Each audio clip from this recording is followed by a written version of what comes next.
Well, mayang gabi sa inyo. Good evening, good evening. How are we doing this evening? It is December. It gets to be a busy time of year, but always a good time of year. And I got to tell you, if you're going to study the book of Ecclesiastes, there's probably no better time to do it than December, because it talks about how all this stuff, which is unfortunately so often what December becomes about, it's all vanity of vanities. It all means nothing. So let's open up our Bibles to Ecclesiastes chapter 2. You'll recall Mana. As we were opening up this book of wisdom that is written again by King Solomon, he opens up by saying the preacher, the one who's here to deliver a message, he has one simple message he wants to give us. Life has no meaning. Everything under the sun, and there's the key phrase, we're going to see this repeated over and over again. Dito sa kalibutan na lang, nothing has any purpose, nothing has any meaning. And he gave us evidence. For he explained to us, look at life. People are born, duga-duga they die. And the world just keeps going on. It was like they were never ever even there. The sun rises, the sun sets, and they are forgotten. We don't remember those who came before us, and we will not be remembered. Life has no meaning.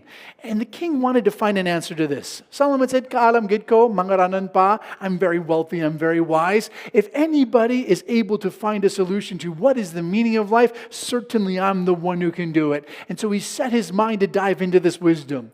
Sa katapusan, his description, his conclusion, kapyot sa hangin. It's like trying to catch wind. It seems like there's something there. Life seems to present to us possibilities that give us some kind of a reason. But when you go to grasp it, no matter what it is you try to go to hold on to, it just doesn't have any meaning. Life is vanity. Life has no purpose under the sun. This brings us to chapter 2. As we continue tonight looking at more opportunities that Solomon investigated to find out if there really was any meaning to this life. Let's pick up in verse 1. For he's going to give us 7 things, 7 different opportunities that he wanted to investigate to see whether or not basi inilang. Maybe this, if I try this, this will bring me meaning, this will give me happiness. The first one he gives to us is in verse 1. For he tries to find happiness through entertainment. For I said in my heart, Solomon's still talking to himself. I do appreciate that. I do like that he does this. He's talking to himself saying, come, I'm going to test you with mirth or with a good time to see whether or not it has any meaning. But surely also this was vanity. So what he's trying to figure out, the first of 7 things he's going to investigate, is he says, what if I try to have a good time? What if I just go out and try to enjoy myself, enjoy life, be amused? Side note, namigid, I like the word amusement. It always makes me kind of chuckle a little, just a little bit. For the word amusement means literally not to think. Amuse, don't think. Turn your brain right off. If I want to turn my brain off and just have fun, have a good time, will that give me any purpose in life? And Solomon realized, no, it does nothing for me. Why? Because it doesn't change me. It doesn't challenge me. It doesn't bring me to any conclusion. It just stops me from thinking momentarily. I got to tell you, of all things, this is one of the ones that probably defines and describes the culture today better than any other. We are obsessed with entertainment and amusement. And do you know statistically, and I found this one interesting as well, how many hours might you think in a given month the average Filipino spends on social media? This is Facebook, TikTok, Instagram. Sa kabulan na lang. How many hours do you think? I would have thought maybe at least 10, 15, 20 hours a month minimum. I'm thinking, it's reasonable. It's over 100. The average is over 100 hours a month, mindlessly scrolling through their cell phone, turning their brain off, doing absolutely nothing of any productive nature, just wasting their time because, well, it's enjoyable. The problem is the moment they stop, life is still the same. It has no purpose, no app. No movie, no entertainment has ever made us any better. It is vanity. It is meaningless. But Solomon went on saying, well, what if I laugh? Verse 2, still in this idea of entertainment. But what if I made myself laugh? If I am kadlaugid, what does that do for me? And he goes, it's madness. This mirth, this pursuit of just trying to laugh, what does it accomplish? No, I got to admit, don't misunderstand. It's not a bad thing to laugh. But does laughter give us meaning? Well, no. I mean, you can watch a good movie, maybe a good comedy where you're chuckling and you're laughing at it, and that's kind of enjoyable, but did it actually do anything to improve your life? Give you purpose in life? Certainly not. I'm hoping this isn't something you do too often.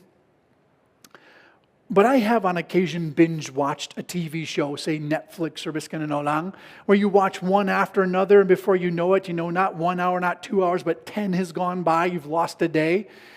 And while you're watching it, it actually is quite entertaining. You really do enjoy it, and you're excited to get to the next one.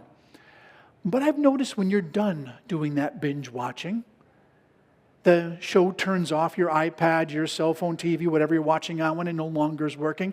There's this gaping sense of emptiness that follows. Like, I just wasted half of my day, or I just wasted maybe a whole day, and really there was no purpose or meaning behind it. This is the pursuit of entertainment. This is the pursuit of laughter. It does not have any long-lasting meaning. It is emptiness. But Solomon said, let me try a second thing. Look at verse 3. If laughter, if entertainment isn't the answer, maybe alcohol is. For he said, I searched in my heart how to gratify my flesh with wine, while still guiding my heart with wisdom. How can I lay hold of it? When I have folly, till I might see what is good for the sons of men to do under the sun all the days of their life. In other words, someone told Solomon, if you want to have a good time, if you want to have meaning, if you want to have purpose, try alcohol. For those who are in the world, the sons of men, mga bata dari sa kalibutan, they find that the only thing that really works for them, get a drink. As long as you're drinking some alcohol, life seems to be okay. You don't seem to have too much of a hard time. It seems to take away the edge, if we might say.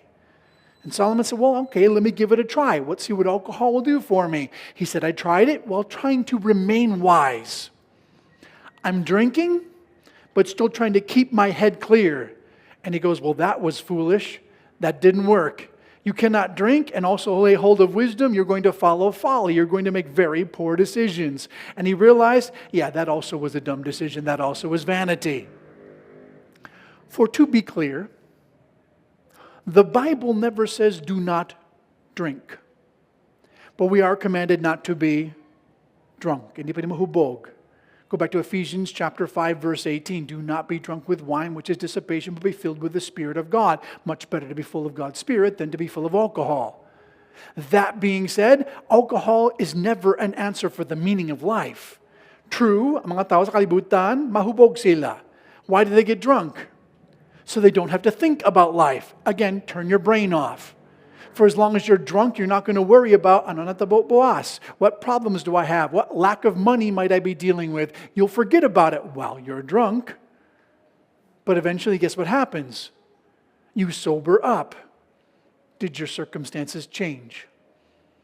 Did the alcohol suddenly make you have money, wealth, answers to any of your problems? No.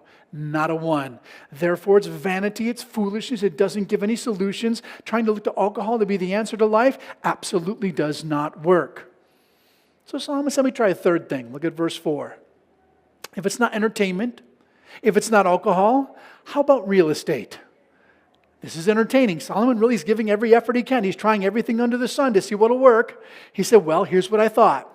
I'll make my works great. I built myself houses. I planted vineyards. I made gardens and orchards. I planted all kinds of fruit trees in them. I made myself water pools from which to water the growing trees in my groves. So Solomon invested in real estate. Really nice real estate. He just didn't build houses. He built dako gignabalay, big houses, fancy houses. Not just houses, he built the vineyards by them. He built these groves, trees of all different kinds of fruits. He had every kind. Tanan. He said every kind of fruit. You name it, he had it. As rare as it might be, he was growing it. He thought he'd try everything, including building huge pools I'd have swum in them, but I think he was using it as an opportunity to water his vast plants, to be able to take care of all these gardens he built. He said, I did it all. Was it an answer? No. Didn't give him any happiness. Not that he didn't give it his full effort. To be clear, if you go to the book of 1 Kings chapter 7 and say, well, how big was Solomon's house? We have the measurements. First of all, Minalan, it had a name. The name of Solomon's palace, which took him, by the way, some 14 years to build, was called the Forest of Lebanon. Now you might ask, why would you call your house a forest?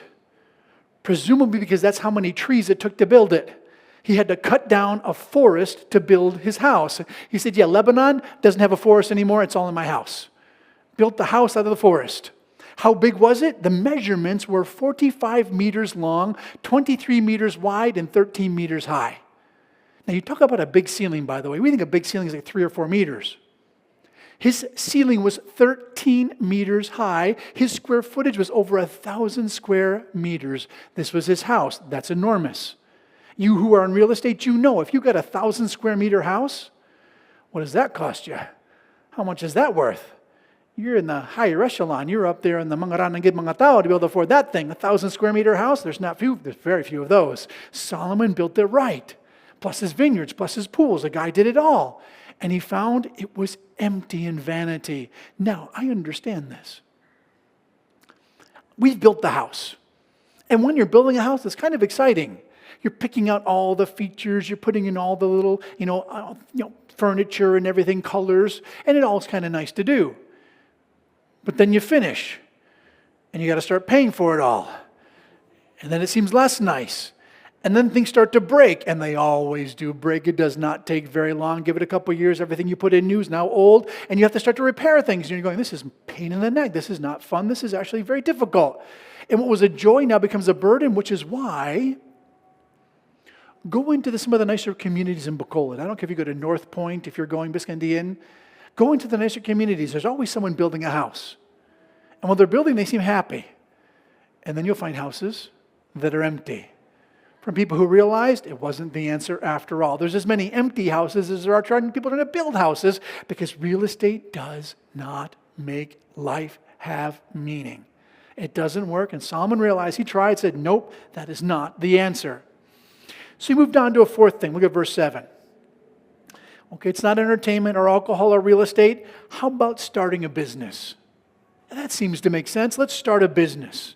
He says in verse 7, I acquired male and female servants.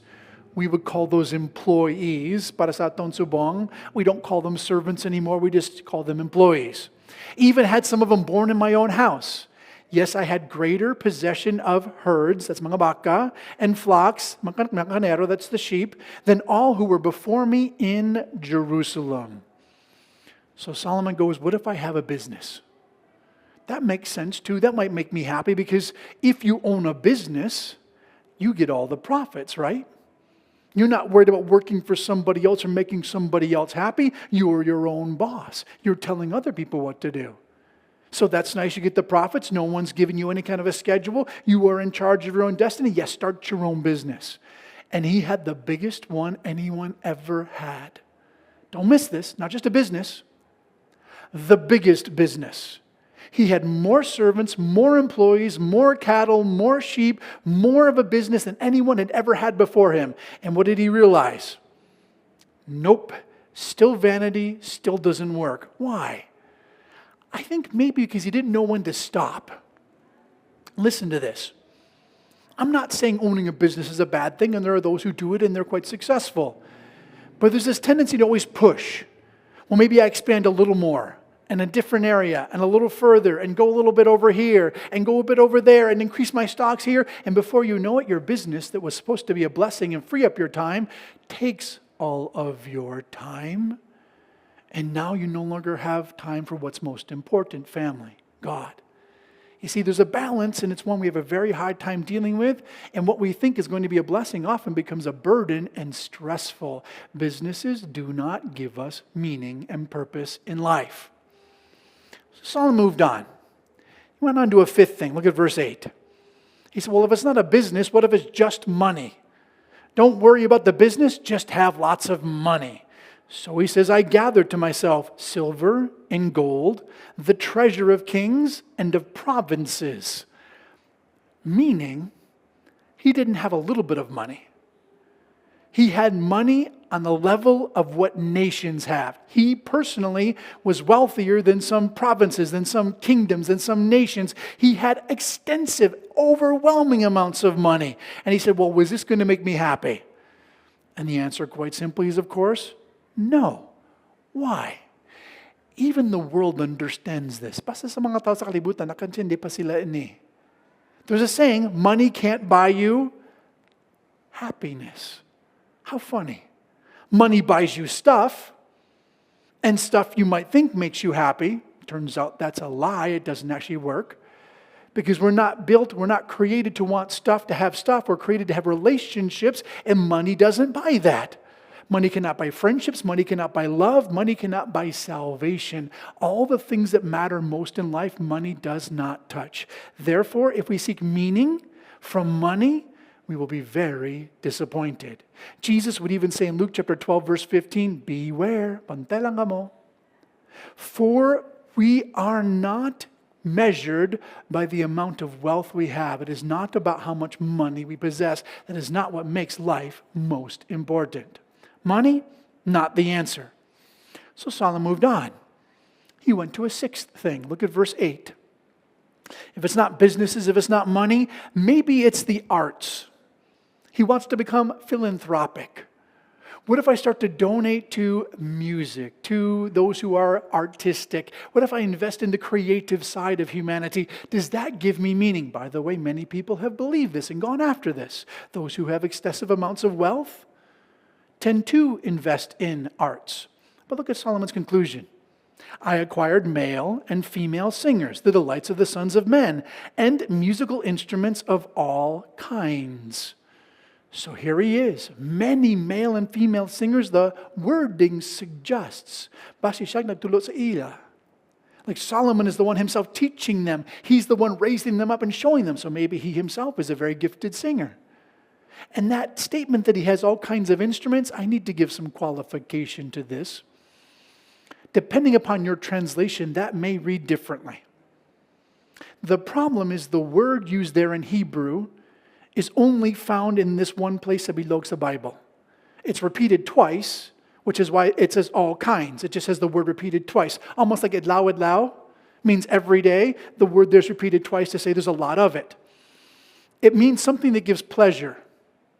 So it could be, in light in the context of singers, instruments to go along with them that give a pleasurable sound. It could also mean concubines. And some translations do put it there, and Solomon did have a lot of those. Just so you know, if you're wondering why your translation reads different, that's where that comes from. I tend to lean towards the instruments. It does follow the context a little better. But if you're wondering why it might be different, it's just because it's a unique word there in the Hebrew language. That being said, does giving to the arts give meaning to life? It does seem like maybe. Let me explain why. Those who are artistic, and not all of us are. Some of us can pick up instruments. Show him. Touches whatever he wants to. He picks up guitars, keyboards, basses, drums. Doesn't make a difference. He's creative in whatever he touches. Very gifted. That's amazing. Some of us pick things up and people tell us, put it back down. That's not your gift. I relate to that. But when we see that creativity in people, it is a reflection of who God is. For our God is very creative. And so when we see that spark in others, we go, oh, that's worthwhile. I want to feed into that. I want to help that because we see the beauty of what God has created through the creativity of others. But remember, it is still just a reflection. It is not God himself. Therefore, to look to the arts, to look to music, to look to creativity as an answer is short-sighted because it still misses the real meaning of life. No, we will not find answers even in the arts. So finally, Solomon moves on to a seventh and final thing.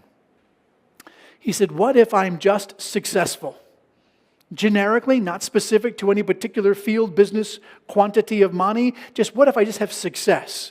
What if I'm greater than anyone else? Look at verse 9. He said, so I became great. I excelled above more than all who were before me in Jerusalem. All of my wisdom remained with me. In other words, he said, I had it all. I could do it all. No one had more than I do. No one was more successful than I was. So much so, verse 10, whatever my eye desired, I did not keep from them. I did not withhold from my heart any pleasure, for my heart rejoiced in all my labor, and that was the reward from all of my labor.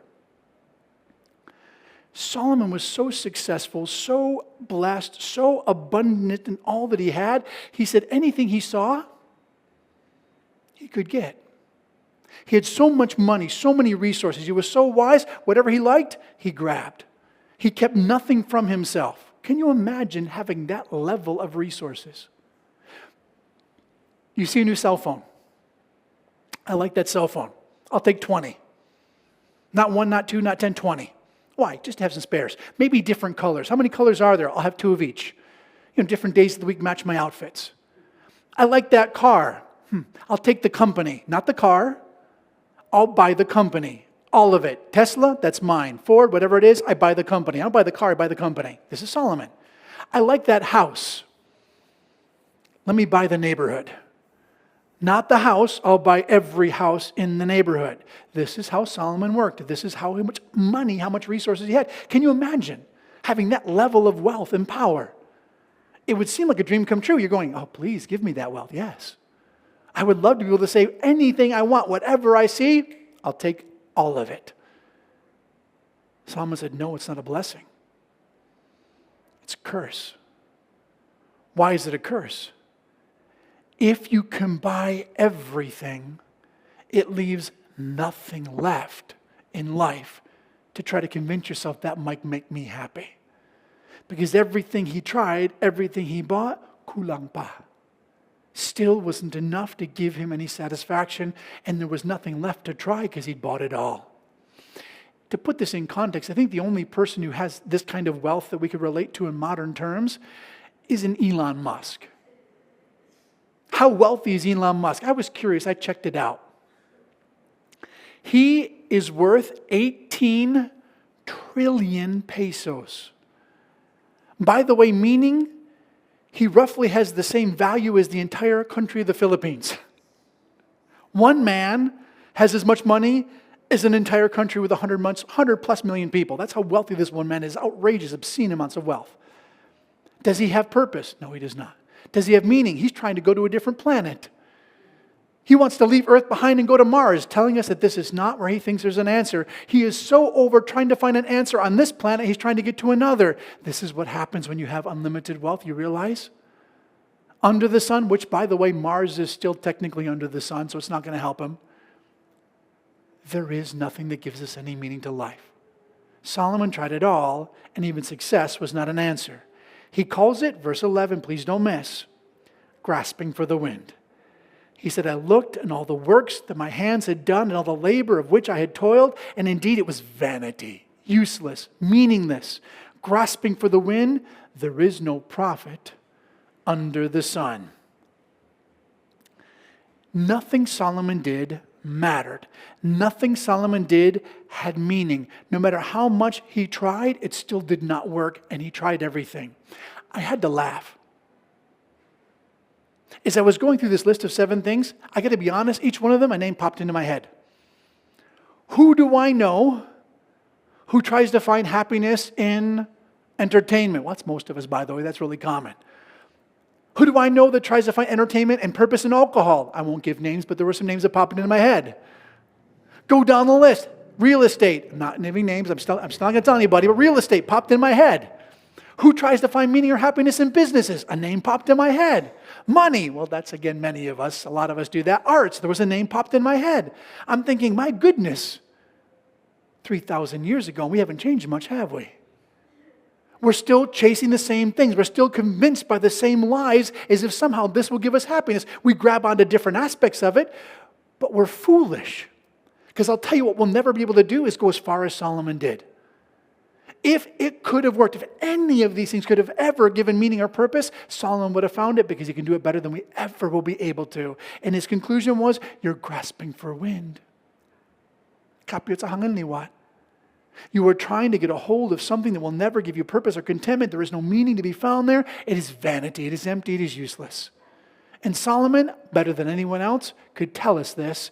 Don't believe the lie. Under the sun, there is no answers.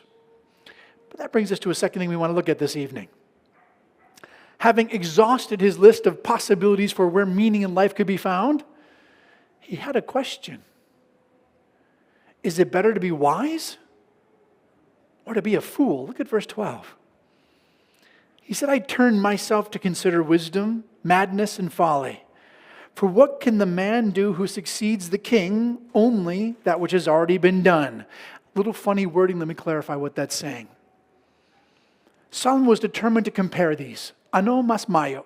Kung kaalam ko, o kung unga ko? Am I better to be wise or a fool? Which one's better? And he goes, there's nobody better to answer that question. Go back to, he is the wisest man who's ever lived. He's the king of his country. He has unlimited power. He's the richest man who's ever been on this earth. He had all of the resources. Therefore, who better to answer the question, which is better? Wisdom or folly? To be those who know what God desires, know what life's about, or just to ignore it and just go blindly through life? Which is the better way to go about it? Look at his answer in verse 13.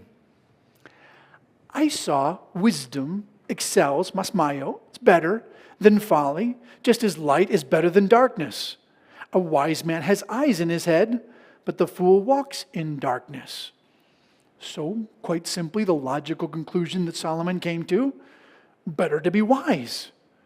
How much so? Well, ano mas mayo para sa ton? Would you rather walk in the dark or walk in the light? Okay, better to walk in the light. No, people don't walk in the dark. We design flashlights. We put lights in our house to keep things from being dark at night. We have lights in our cars. We love light because we understand darkness is bad. If you're dark, you can't see where you're going. Light's good. Wisdom, therefore, is follow the light. Wisdom is light. The wise man has his eyes in his head. He can see where he's going. Where the blind man is the fool. He walks in darkness and doesn't know. Which is better, by the way. If we understand what life is about, that is better. That is wisdom. Kung nakantindi kita, wala pulos dali sa kalibutan, under the sun, that's wisdom. Because we understand we shouldn't be looking for it. We shouldn't believe the lie to try to find happiness in anything this life offers to us.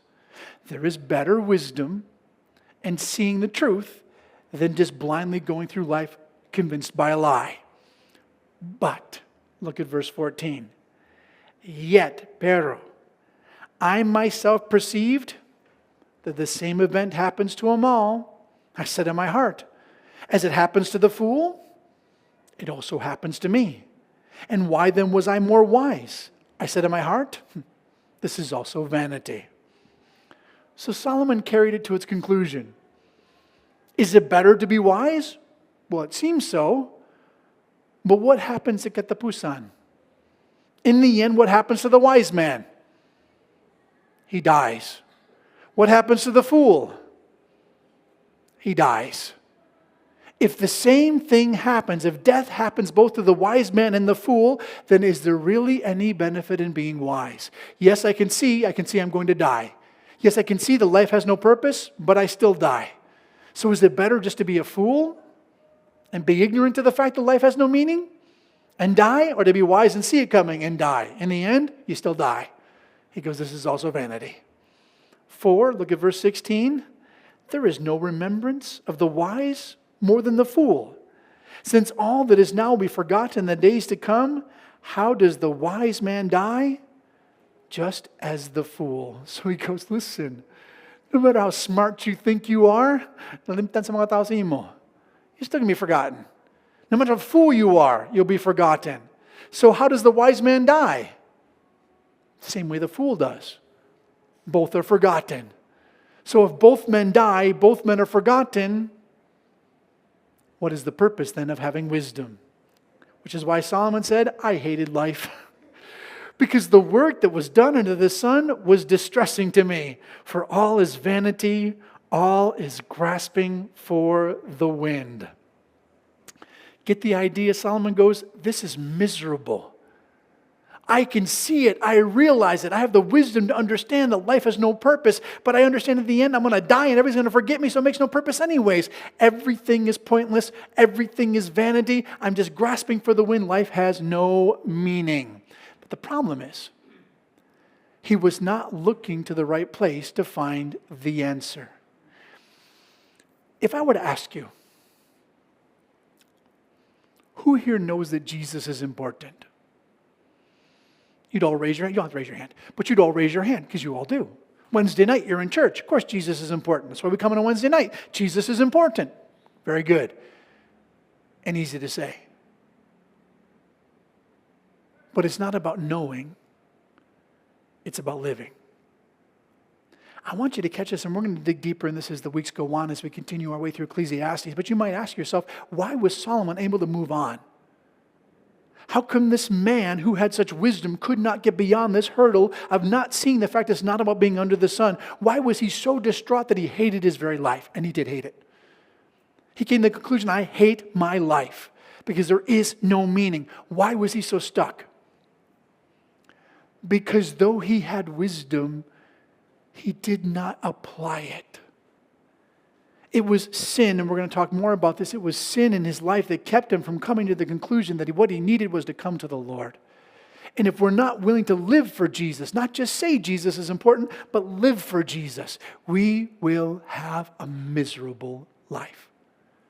And this is where Solomon was wrong. Solomon missed the boat. This is where he was deceived. He did not move beyond because he was blinded by his sin to the fact he needed to look up and hold fast to the Lord.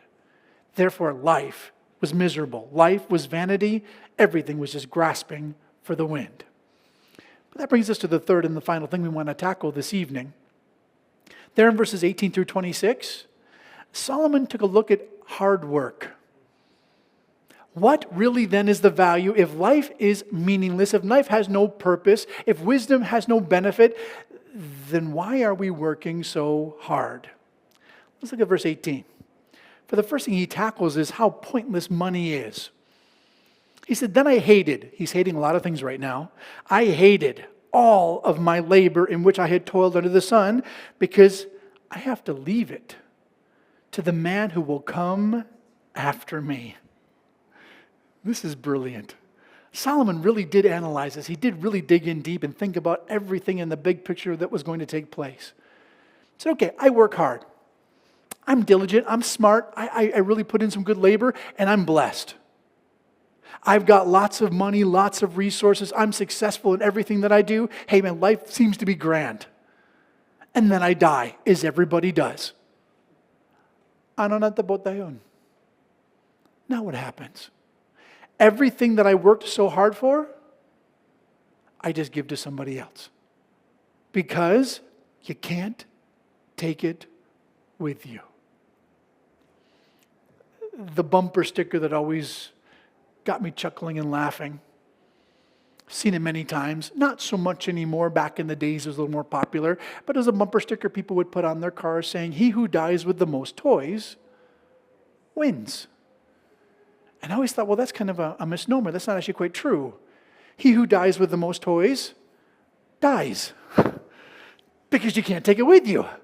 You don't win because none of it goes, to the heaven or hell, wherever you happen to be, which probably not heaven if that's your particular motto that you're putting on your car. It doesn't go with you. It's pointless. It's useless. You pass it on to somebody else. Therefore, it absolutely does not have any value. Why are we working so hard when everything we get in life, we just give on to somebody else? And here's the problem with the next person. Look at verse 19. Who knows whether that next person is going to be wise or a fool? Yet he will rule over all of my labor, in which I toiled, in which I have shown myself to be wise under the sun. This is also vanity. Therefore I turned my heart despaired of all the labor that I had toiled under the sun to do. Solomon's going, wait a minute. I work hard, I pass it on. I die, someone else gets it. Are they going to be wise? Are they a good person, or are they just a knucklehead? Are they not so smart? I don't know, I can't say. But regardless, it doesn't make a difference if they're wise or a fool. They're still going to get all of my stuff that I worked for. I work hard, they get it. I earned it, they're just handed it. That's vanity. That's pointless. That's useless. He goes, I started hating my work because I realized I'm not working for myself. I'm going to give it to somebody else, and I don't know if they're going to be worth it. By the way, spoiler, his son wasn't very wise. His son's name was Rehoboam. Rehoboam was so unwise, according to 1 Kings chapter 12, verse 8, he ignored the counsel of those who were smart. He instead went with his friends and their counsel, and he divided the kingdom of Israel. It was the son of Solomon, it was Rehoboam that split the kingdom in two, and it never did heal again until May 14th, 1948. So 2,000, almost 3,000 years, because of the sin and the stupidity of Rehoboam, the nation was divided. So he didn't have a very wise son. Solomon was right to question whether he should give anything to him. But that's because he was looking to give him the wrong thing. Please listen. Dads, mga tatay, it's not money that our kids need. It's not our hard work that we should be giving to them. That is not the inheritance that we want to pass on to our children. What we want to give to our children, and what Solomon did not pass on, because Solomon was not walking with the Lord, is a relationship with God. Go back to Ephesians chapter 6, verse 4. Mga tatay, teach your children, train up your children in the fear and the admonition of the Lord. This is what a father should pass on. This is the greatest inheritance he will ever give, for it is eternal, not temporal. Solomon missed the boat. Therefore, he hated his work. He hated his life, for he saw the futility of giving to the next generation what they did not deserve. So that's why his days were hard. Look at verses 21 through 23. He says, I know a man whose labor was with wisdom, knowledge, and skill. So kaalam gid siya, pisan gid siya. He was also very successful. That word skill means he was successful in all that he did. Yet he must leave his heritage, all that he has, to another man who's not worked for it. This is also vanity and a great evil. So he takes it another step. The idea that we work our whole life, we strive our whole life, we save our whole life in wisdom, in diligence, we are successful only to pass it on to someone who has not earned it, who does not have the right for it. He goes, this is just isn't vanity, it's outright evil, it's wrong. And it should not be. It makes life meaningless.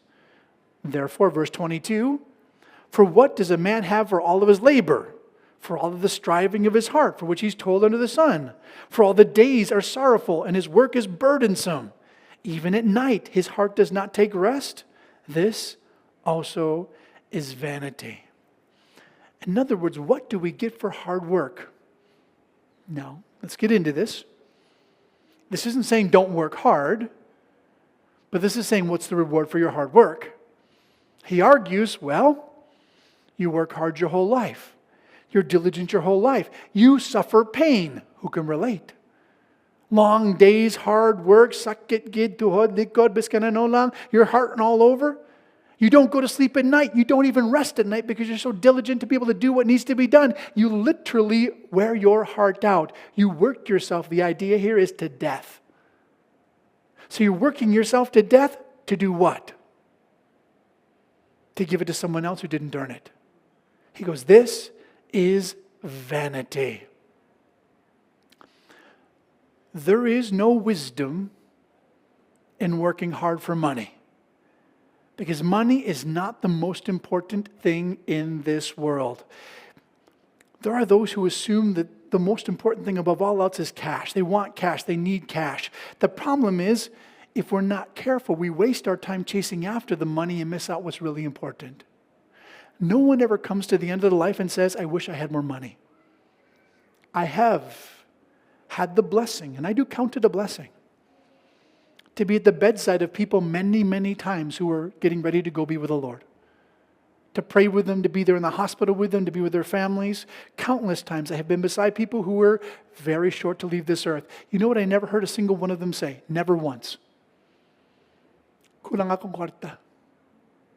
I wish I had more. No one ever says that. What do they say? I wish I'd spent more time with my children. I wish I'd spend more time with the Lord. the things that are valuable. It's not the money. It's not the cash. We waste our time. And this is what Solomon is beginning to realize. But again, he doesn't come to the conclusion because he can't. He's blinded by his sin. But the idea is, don't waste your time chasing something that does not matter. Don't kill yourself. Work so hard that you miss out on what's most important because it's not worth it. Paul would say in Ephesians chapter 5, verse 16, redeem the time. Use time wisely. Time is the greatest gift that God ever gives us on this earth. Use it wisely. Why? Because days are evil. Don't miss what's valuable. Don't work hard and miss life. Miss what's valuable in life. Which is why Solomon came to the conclusion in verse 24 through 26. Maybe it's just about being simple. For he says, pinsar na lang, nothing is better than the man should have what he needs to eat and drink, and that his soul should enjoy the good of his labor. So get the picture. Since there's no benefit in working yourself to death, since there's no benefit to being able to have lots of money, lots of possession and success, it doesn't mean anything. No matter how successful we are in life, no matter how rich we are in life, no matter how much possessions we have in life, we still die. Maybe the answer is just to be simple. If I've got some food, hindi gutom ko, and I have water to drink, I'll be content with that. Let me be content with what God has provided for me. Which there is truth to this. In fact, it's a New Testament command. Go back to Hebrews chapter 13, verse 5. We are to be content with the things that we have. I do think this is important to take a moment and dive into because this is something we do miss. God has promised to provide us whatever we need. Go back to Matthew chapter 6, verse 33, Luke chapter 12, verse 31. Kon, basta, we put Him first. Put God first. His promise, His guarantee is we will never lack what we need. That being the case, here's where we get in trouble. What about what we want? God never promises that. And what we have, therefore, must be all we need. Let me repeat that. If God is faithful to His promises, and He is, every promise in Jesus Christ is yes and amen. Go back to 2 Corinthians chapter 1, verse 20. Whatever God says He's going to do, and God says He's going to provide for us, if we seek Him first, then whatever we have is all that is needed. Well, then where do we get in trouble? We're not content. We want more. We look for more. We desire more. And that gets us in trouble because more is never an answer. Solomon had it all and it wasn't working. Solomon had abundance, beyond abundance, sobragid, and it wasn't enough. Because we'll never be content no matter how much we have. Until we're content with what we have, knowing that God has given us what is needed. So there is truth to this, by the way. A simple life is right. With whatever we have, food, water, let us be content. For this is the hand of God. Look at verse 24. This also, Solomon says, I saw was from the hand of God. For who can eat? Who can have enjoyment apart from Him? Quite literally the way the Hebrew reads. For God gives wisdom and knowledge and joy to a man who is good in his sight. But to the sinner, He gives the work of gathering and collecting so that the sinner may give to him that is good before God. So his point is this. What we have is from God. God is the one who gives us everything. If we are pleasing in His sight, He blesses and takes care of us. Those who are not pleasing in His sight, they may have stuff temporarily till God takes it from them and gives them to those who do please Him. Bottom line, whatever we have, tanan-tanan sa aton, is from the Lord. So therefore, why not be content with what we've been given? This again is a powerful truth. For our wisdom, our gifts, our talents, even our families that we were born into, the country we live in, the language we speak, tanan-tanan, we didn't pick any of that. Who here chose what family they were born in? I'd like to see how that would work if you think you did. We're just born. It just happens. We don't have a say in it. We didn't choose to be Filipino. No one gave us a choice and said, what country do you want to be born in? I want the Philippines. No one ever gave that choice. We didn't sit there and go, what language do you want? I like Ilonggo. Ilonggo. No one asked that of us. It's just what we are. No one said to us, what gifts do you want? Well, I want to be a good musician. I didn't get that, by the way. I did ask for it. It didn't come. We don't get to choose who we are. They're the gifts God has given to us. Go back to 1 Corinthians chapter 4, verse 7. What do you have that God has not given you? And if all you have is from God, and it is, why boast as if you have accomplished something on your own? Solomon recognized, be simple, be content. For whatever we have, even our gifts, our talents, our abilities, our intellect, they're all just gifts from God. Therefore, just be who God has called us to be, live a simple life. This seems to be like he's come to an answer. Ay, kanamikid. Let's get the pusan. Okay. Solomon tried it all. He tried entertainment. He tried alcohol. He tried businesses, real estate, money. He tried everything. Success. None of it gave him an answer. So he's just live a simple life. And you're thinking, okay, well, Solomon, praise the Lord, you found a good answer. Except for look at verse 26. Let's get the pusan. This also is vanity and grasping for the wind. Meaning even living a simple and content life is not the answer. It's also meaningless. It's also kapyut sa hangin. Why? Because you're still missing the point. Someone who lives a simple life still dies. A person who's content in life still is forgotten. It still has no meaning to it apart from Jesus Christ. There is wisdom in it. I do believe we should be content. I do believe we should not boast. All we have is from God. That is true. Still not the answer. For under the sun, no matter what we do, even trying to be happy and content, is never going to give us meaning apart from Jesus Christ. You have to go back to the answer isn't under the sun. It's only found in the Lord. Ecclesiastes chapter 2. Solomon could not find the answer. Let's pray. Salamat iwang para sa gabi, Father. We thank you as always for the opportunity to get into your word, Lord, and to see, Lord, no matter what we try, you let Solomon go before us and show us that it is pointless. There is nothing in this life, not from entertainment to alcohol to businesses to money to success. None of these things have any purpose or any merit. Not when it comes down to the meaning of life, finding purpose for why we are here, because under the sun, it doesn't exist. We are grasping for the wind, kapyut sa hangin. We will never come away with what we're looking for, because apart from you, Jesus, life does not have meaning. For the whole reason we're here, the reason why you created us, was to know you. And so, Lord, we just thank you. The life actually is quite simple. Life is about a choice, and we choose you. So we thank you, we praise you. In Jesus' name we pray. Amen. Maayong gabi.